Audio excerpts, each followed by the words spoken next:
Hello, hello, hello. It is me, your True Heel Phenom SP3. We are back once again with an exclusive interview with Tru Heels BTR Between the Ropes. This time I am welcoming wrestling's Hitman for Hire.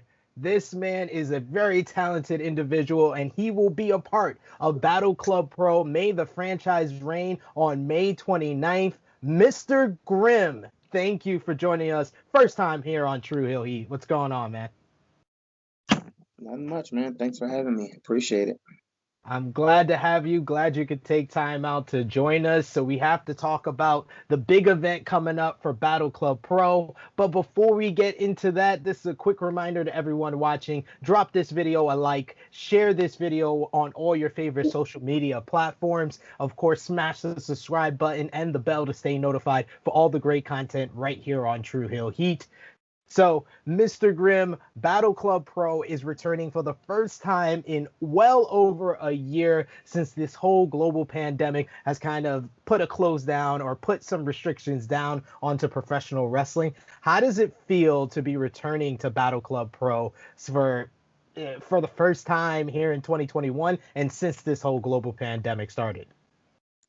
I mean, it feels good. I always feel, like the Battle Club fans, they appreciate my work, and every time I come out there, I always, get a good reaction. So, it feels good to just be able to go there, get that reaction, and to be able to give the fans, a good show. Because at the end of the day, it's like I always tell people, without the fans, there is no wrestling. So, I'm greatly appreciative for, them even, Battle Club give me the opportunity and the fans, just constantly coming back. Yeah, it's Battle Club Pro, just their fan base is like really like a family or a community and how close knit that they are. And the fact that they have really like connected with you a lot. When I go to Battle Club Pro shows, you're one person that always gets a big reaction. So like what does Battle Club mean to you in like basically the entire picture of your career? What would you say is the first thing that comes to mind when you think about Battle Club Pro? I mean, when it comes to Battle Club, I'd have to say, one of the owners, Joe Kim. And, with him, he's a really good friend of mine. He's always had my back. He's always kept it real with me. He's always wanted to see me succeed. So, when I think of Battle Club, it has to represent, him. And, he's like one of the realest people in the business. He wants people to succeed. And it's not like, when you do something good or, like when I made my debut for AEW, he was like one of the first people to say, congratulations. And, other people, they've seen it online, but like it's now 2021 and I debuted in 2020 and they're still saying, oh yeah, man, good stuff on AEW. And I'm like, I mean, thanks, but that's like almost next month will make it a year since I was there. So it's like, he's just one person who's always had, my best interest and always cared about seeing me, make it to the top. And it seems like that genuine love of Joe Kim has for you, and he's shown for you. The fans have shown for you as well. So you being a part of the Field of 16 and potentially becoming the Battle Club Pro franchise heavyweight champion, to follow in line with someone else who has appeared on AEW, who now has a contract with AEW, Anthony Bowens. How would that feel for you to kind of follow in Anthony Bowen's footstep and become the next franchise heavyweight champion? See, funny story. Like I know it was for like another company, but I actually have a win over Anthony Bowens. And it's crazy because I beat him and I think it was in the same building that Battle Club runs in. Like and Joe Kim, he was a part of that company. I forgot. I think it was called Innovative or Yeah, Innovate. Yeah. Innovate Pro Wrestling. Yeah. Yeah. So I literally beat Anthony Bowens and then he comes the Battle Club and goes and wins the title. And I'm like, at some point, when do I get a title shot? Because I mean, technically, even though it was on another show, it was in the same building, in the same state, and you still are a part of that company. I beat Anthony Bowens. So I just feel, maybe it's Joe Kim, giving me an opportunity to earn the shot again, so It whatever. I mean, I feel like we should have had you on earlier because we kind of negotiated a deal for Darius Carter, where Darius Carter was able to pick his two opponents in the first round because I don't know if you've been made aware, it's a four-way in the first round of the field of 16. But I feel like you're another person who should pick his two, at least two of his opponents, at least one of his opponents. You actually have a win over the only franchise champion in Battle Club Pro history. You deserve more.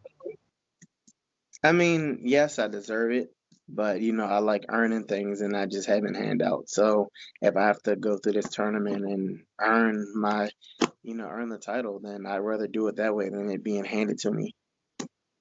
I admire that about you, but you have a lot of competition in the field of 16. There, like I said, Darius Carter is going to be in there. Savannah Evans. You got Mac McIntosh. So there's a lot for you to compete with. Who do you see as your biggest competition in the tournament of the field of 16? Myself. You think you're the only one that can beat yourself? I'm not saying I'm the only one that can beat myself, but we're our own worst critics. And a lot of times, we're a lot better than what we think we are. And if I go in here, with confidence, then I won't have other things to worry about other than the end goal. So if I don't have, any extra baggage and, I'm not in my own head, because at the end of the day, you being in your own head can cost you a loss. That split second where you just snap out of it and lose focus of what the goal is, all it takes is 3 seconds.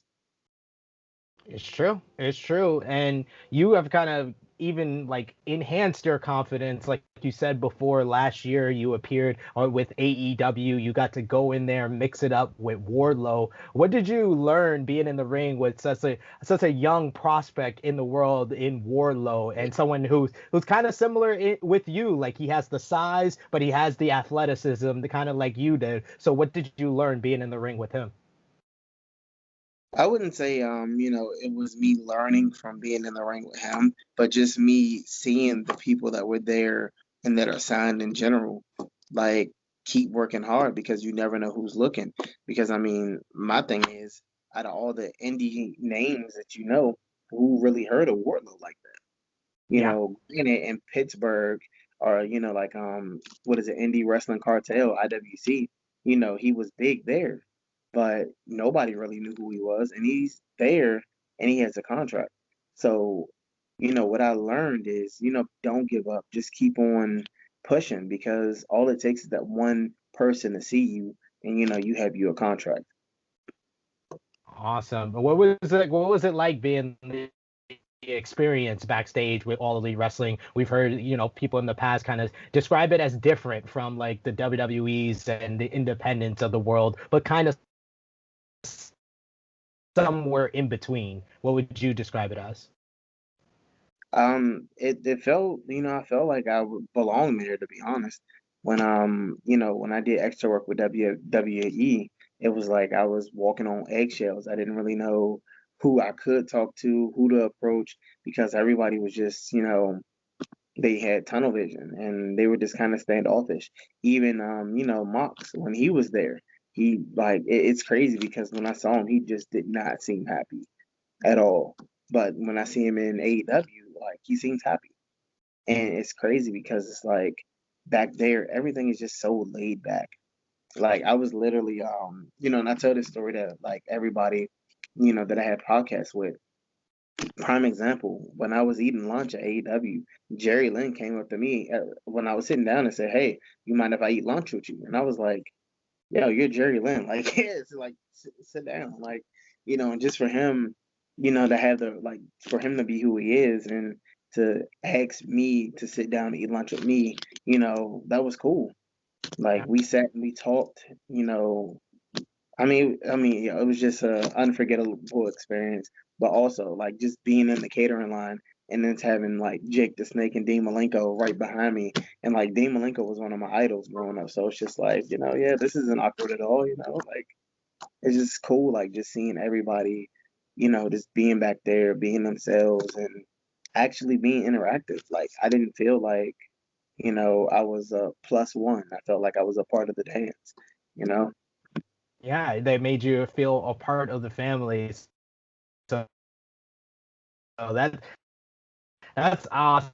That's awesome to hear. And you say Demon are really underappreciated like favorites of my childhood. What would you say is your favorite Dean Malenko match? I'm testing if this is really your idol. What's your favorite Dean I Malenko would say in like, match? even though this name, like people, it's like it's the forbidden name to speak of, but it had to be like with him and Chris Benoit. Their matches were always, it was always physical, always technical. It was always good, and it was just, even as a kid, it's so amazing watching them do the things that I couldn't do. Absolutely. Like some of their stuff that like was on just even a WCW Nitro in the early part of their careers were just like hidden gems. I totally agree with you there. So, how did you kind of talking about kind of like childhood wrestling? How did you discover this crazy, crazy world of professional wrestling? What was your first memory of wrestling in your life? Okay, so are you talking about like just wrestling in general, or like indie wrestling? Wrestling in general. So when I was younger, like I used to like Hulk Hogan. And I used to have like the Hulk Hogan beat up buddy and stuff like that. And I was just, I just wanted to be Hulk Hogan. It was just cool, watching him talk and, eat your vitamins and ripping his shirt off. And then, me trying to rip my shirt off and failing at it. And it's just like, then my mother trying to figure out what the hell happened to all the shirts. So, yeah, I didn't got in trouble so many times for that. But I mean, it was just, just Hulk Hogan, How just yeah, it just seemed he was just the idol for like all the kids. It's true. Like I get so many like I do interviews like that, and so many people either say Hogan, Flair, Macho Man, but like definitely those are always the building blocks Facts. that kind of wrestling starts off with. But you brought up independent wrestling. What was your first introduction? So when back before I even started, I didn't even know independent wrestling was even a thing. So I was doing security, and my friend asked me if I wanted to do security for like a wrestling show. So I was like, all right, cool, like get paid to do security, like and watch wrestling. So, when I was there, it was just kind of cool being backstage. And that was my first time ever seeing Mia Yim. It was like Mia Yim, Black G's, Greg Excellence, Christian York.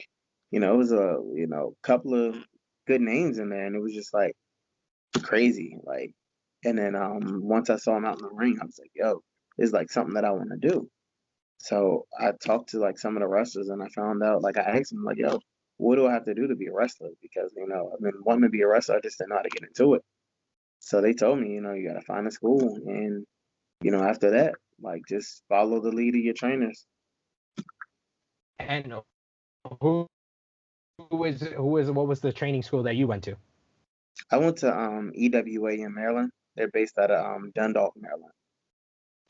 So what would you say was like the biggest obstacle? Because I always find this kind of an interesting question. Your biggest obstacle being that you were a wrestling fan before getting into wrestling. What was the biggest obstacle in making that transition from fan to actual wrestler? I don't think it wasn't really an obstacle, like, transitioning from fan to a wrestler, but it was an issue transitioning from like having a street mentality to being a professional. Because I was the type of person, if I didn't like what you had to say, like I was ready to fight. Like sometimes I'd even, you call me the wrong name, I'll punch you in your mouth, like just like that. But then, funny story, because me, I'm a like, I tell people, I'm real. If I don't like you, you'll know I don't like you. Like I don't have an issue if I say something behind your back, I'll say it to your face. Like you'll probably hear it to your face before you hear anything behind your back. So what was going on was it was like, I didn't realize that wrestling was like kind of like high school all over again. And you have, the gossips and the rumors and stuff. So one day I just kept hearing, some of the people at the school were talking to me, talking about me. And some were the trainers. So I literally, it was like before a show that they were doing with Tito Santana. And I told him, like, yo, I'm tired of y'all talking about me, like saying stuff behind my back. Every time I come to y'all, as a man, y'all always deny it. So this is what it is. If anybody got an issue with me, y'all can see me with the hands. And if everybody got an issue, then after I finish beating one dude's ass, I'm gonna line you up and beat your ass, and we'll go down the line, just like that. So that didn't go too well because you got to think I'm like a, big black dude, and it's like these, small, Caucasian guys, and like they, so they like it was just crazy. Like, but from there I realized that some of the people, like, they're really not about that life. And if I really want to make a career out of it, like, I had to be, the first word in professional wrestling, professional. Because if I don't, I almost got blackballed from that area before my career even got started, before my first match.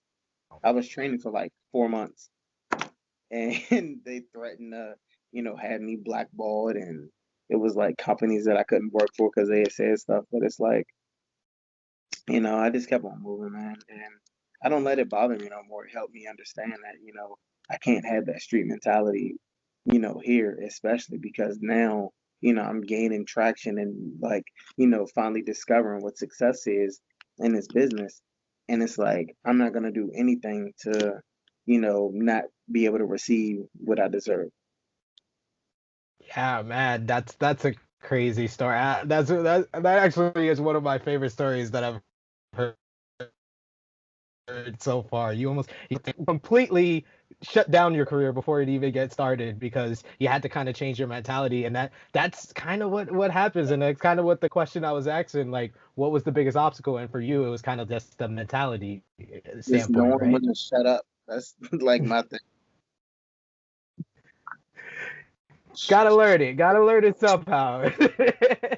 But yes, and how did you kind of transition from learning the wrestling ropes to kind of embracing a character with wrestling's man for hire? Because I feel like that's just such a badass type of name. It immediately gives people an image of what your character is. So how did you come to the realization that that was the? Well, I started off with like a football gimmick, and that was always like, just temporary. So I wanted to do something like involving Grim, like as my name, because that name originated from like my best friend who was killed. So it was like I used that, as paying homage to him. So with the whole thing, the reason the Hitman for Hire came along was I had a football gimmick. And in my area, we had a couple of people who were running football gimmicks. So it was like people were saying, "Oh, we already have a football gimmick. We don't need another one."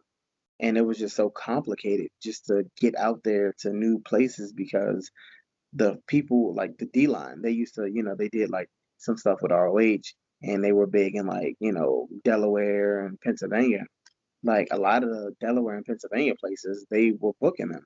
So it was like, we don't need you. So what I did was I tried to find something that nobody else was doing.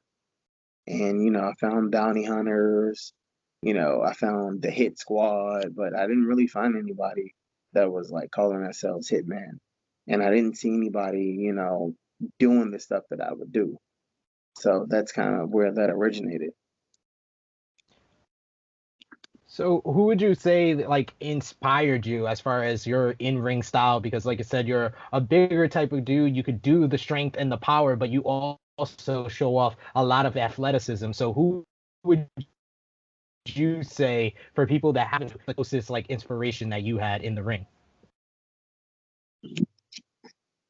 I mean, inspiration, it was like, I kind of wanted to, like, even as a kid, like, once I actually, like, I wasn't a kid, like a teenager.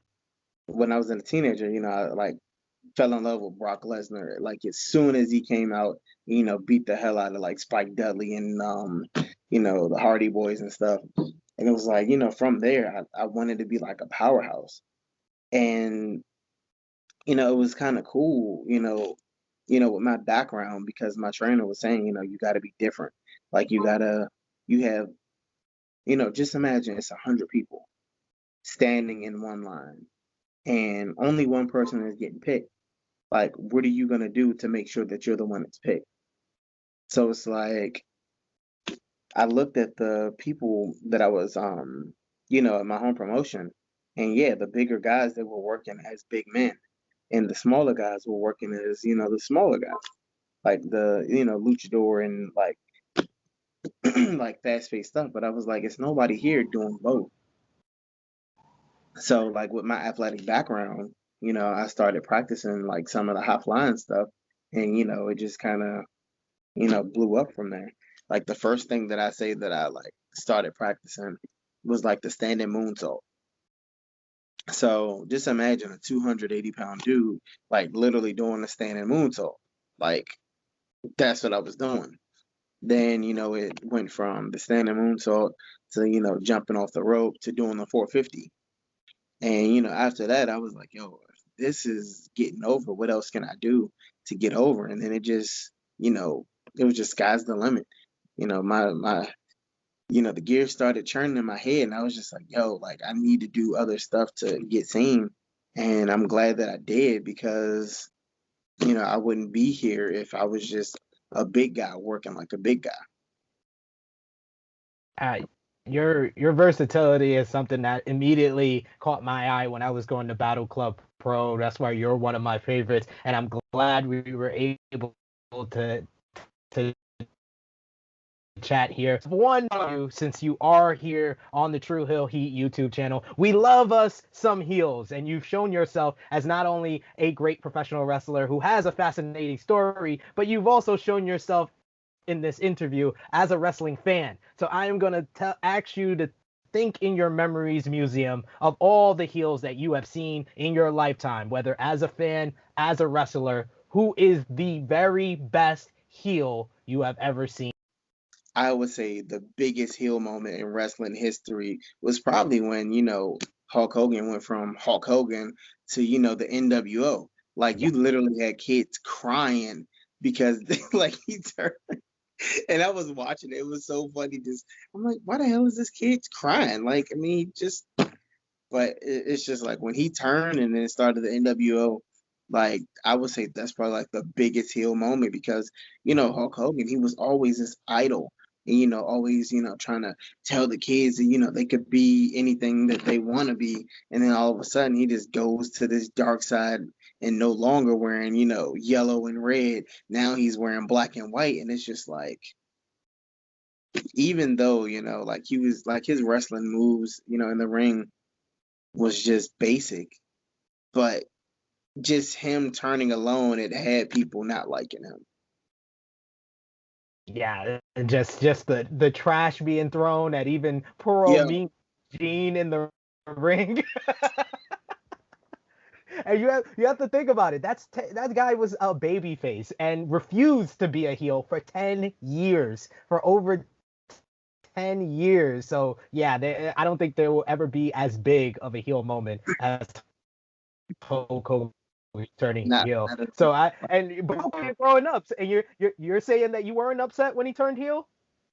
I wasn't because I mean I was still like, see, when I was like younger, I liked the good guys, but then as I started getting older, I started liking the bad guys, and it was like I actually liked the NWO. So me, I'm the type of person. It's like I want to see the like in every movie. Well, not every movie. The majority of the movies, you always see the good guys win. It's like, at what point do the bad guys win? So I'm the type of guy It's like I true. want to see the bad guys win, and just him turning like that. That was like, I was like, you know what? That's some good shit right there. What a moment it was for sure. But thank you so much, Mr. Grimm, for joining us on Tru Heels BTR. Please let everyone watching know where they can find you on social media. Now, if you want to see like all my links, all my merch, I have stuff on Lucha Wear, on Pro Wrestling Tees, Brown Butter Wrestling. You can go on my link tree. Like literally, if you go to Twitter, find my page, you can put in like, the Hitman for Hire, Mr. Grimm or Mr. Grimm, like on Twitter, and it's in my bio. Click that and you'll see all of my links. Perfect. And yes, he will be a part of Battle Club Pro. May the franchise reign. And I know network and watching you win the franchise heavyweight championship potentially. We wish you luck, sir. Appreciate it. Thank you. So we want to thank Mr. Grimm for joining us on Tru Heels BTR. Let us know in the comments down below what you thought about this interview, what you think of his chances in the field of 16 for Battle Club Pro. May the franchise reign. Like this video, share it with all your wrestling fans, friends, family. Drop us a subscribe on the subscribe button, smash it, hit the bell to stay notified for all the great content right here on Tru Heel Heat. So this has been Tru Heels BTR, Between the Ropes with Mr. Grimm. It is me, your Tru Heel Phenom SP3. We are signing off until next time.